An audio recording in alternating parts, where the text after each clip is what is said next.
Assalamualaikum warahmatullahi wabarakatuh. Apa kabar anak-anak semua yang berada di rumah? Ustazah Razwin doakan semoga semuanya sehat walafiat insya-Allah. Alhamdulillah, hari ini kita bertemu lagi dalam pelajaran sirah. Jadi untuk tahun 6, Ustazah akan mulakan tajuk yang pertama. Tajuk kita pertama iaitu Haji Wida. Mungkin anak-anak yang ada di rumah pernah mendengar kalimah Haji Wida. Okey, bagi yang belum pernah mendengar, Ustazah akan ceritakan pengenalannya dulu. Okey, baiklah. Adakah murid pernah melihat gambar ini? Ini adalah gambar Kaabah. Mungkin anak-anak masih ingat. Ada yang dah ingat? Subhanallah, kita ingat semulalah. Okey. Gambaran ini menunjukkan ada dua ibadah yang kita lakukan, umat Islam lakukan. Pertama, ibadah umrah dan yang kedua, ibadah haji. Okey. Siapakah yang melakukan Haji Wida ini? Apa itu Haji Wida? Okey, Ustazah akan terangkan sebentar lagi. Jadi, tajuk pembelajaran kita hari ini berkaitan dengan gambar yang Ustazah tunjukkan sebentar tadi ya.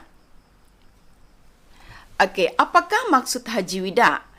Haji Wida bermaksud ada dua maksud di sini. Pertama, haji perpisahan. Haji perpisahan. Dan yang kedua, haji selamat tinggal. Haji selamat tinggal. Siapakah yang melakukan Haji Wida ini? Siapakah yang berpisah? Siapakah yang meninggalkan? Okey. Jadi jawapannya ini. Rasulullah sallallahu alaihi wasallam yang melakukan Haji Wida bersama orang Islam seramai 100,000 orang. Rasulullah sallallahu alaihi wasallam beserta orang Islam dari Madinah pergi ke Mekah untuk menunaikan Haji Wida. Bila Haji Wida ini berlaku? Okey. Haji Wida ini berlaku pada 25 Zulqa'dah tahun 10 Hijrah. Jadi peristiwa ini berlaku pada tahun 10 Hijrah bersamaan 23 Februari 632 Masihi. Jadi di sini murid kena ingat dua tarikh. Pertama, 25 Zulqa'dah tahun 10 Hijrah dan yang kedua 23 Februari 632 Masihi. Boleh hafal? Okey, untuk makluman semua sebagai info, Haji Wida ini merupakan haji yang pertama dan terakhir yang dilakukan oleh Rasulullah sallallahu alaihi wasallam. Sepanjang hidup beliau, inilah haji yang pertama dan terakhir yang dilakukan oleh Rasulullah sallallahu alaihi wasallam. Kenapa dia merupakan yang pertama dan terakhir? Sebentar lagi saya akan cerita. Peristiwa semasa Haji Wida. Okey, ada peristiwa yang berlaku semasa Haji Wida ini dilaksanakan. Pertamanya ialah Rasulullah sallallahu alaihi wasallam menyampaikan ucapan terakhir yang dinamakan sebagai khutbatul wida kepada orang ramai di Arafah. Di Arafah. Ketika itu berada di Mekah.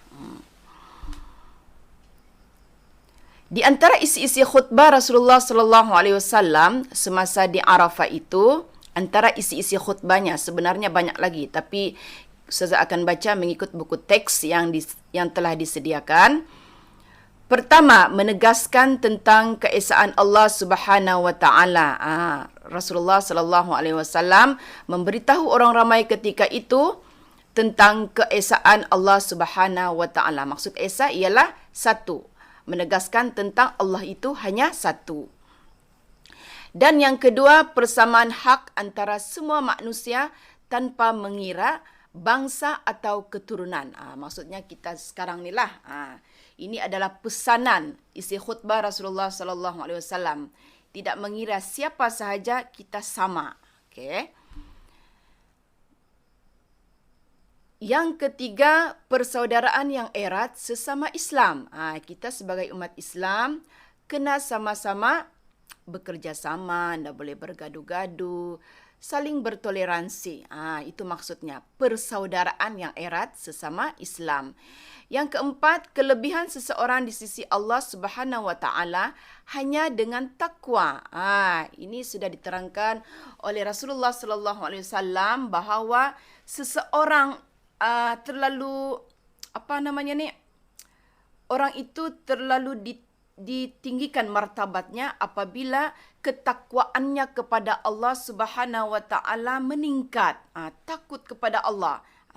Jadi orang-orang sebegini mendapat kelebihan di sisi Allah Subhanahu wa taala. Insya-Allah, mudah-mudahan kita tergolong orang-orang yang bertakwa. Dan yang kelima, suami dan isteri perlu menghormati antara satu sama lain. Ini yang bagi orang yang berumah tangga lah, macam kita, murid-murid yang ada ibu bapa, ayah dan ibu saling menghormati.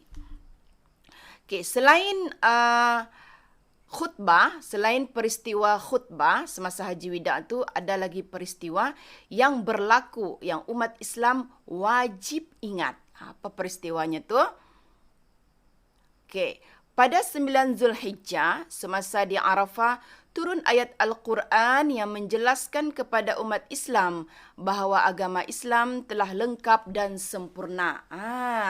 Ini merupakan ayat yang terakhir diturunkan oleh Allah Subhanahu wa taala kepada Nabi Muhammad sallallahu alaihi wasallam bila ia berlaku 9 Zulhijjah. 9 Zulhijjah di mana? Di Arafah. Okey.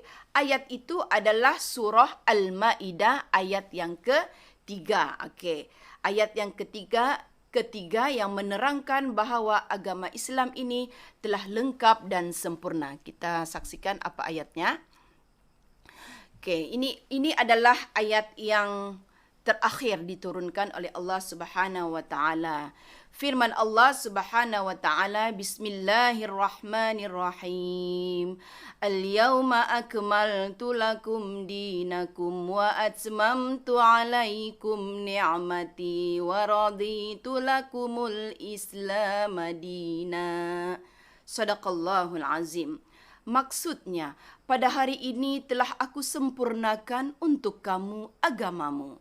Dan telah aku cukupkan kepadamu nikmatku. Dan telah aku redha Islam itu menjadi agama bagimu. Ayat ini penuh dengan makna yang mendalam. Okey, jadi apa yang terjadi apabila ayat ini diturunkan? Kita tengok kesannya.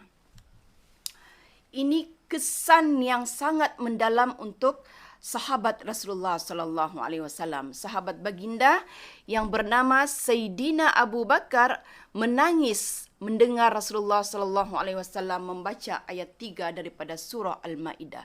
Kenapa beliau menangis? Apabila Islam itu telah lengkap, bermakna Rasulullah sallallahu alaihi wasallam telah berjaya melaksanakan syiar Islam, ajaran Islam dengan sempurna. Apabila telah sempurna, bermakna Rasulullah sallallahu alaihi wasallam tidak lama kemudian akan kembali kepada penciptanya, iaitu Allah Subhanahu wa taala. Maka itulah Sayyidina Abu Bakar As-Siddiq menangis. Masya Allah, cerita ini sangat sedih. Walau bagaimanapun umat Islam mengerjakan haji dengan sempurna. Itu kesannya. Umat Islam mengerjakan haji dengan sempurna. Kalaulah Ustazah Razwin berada di dalam kelas, mungkin Ustazah akan lebih lagi bercerita.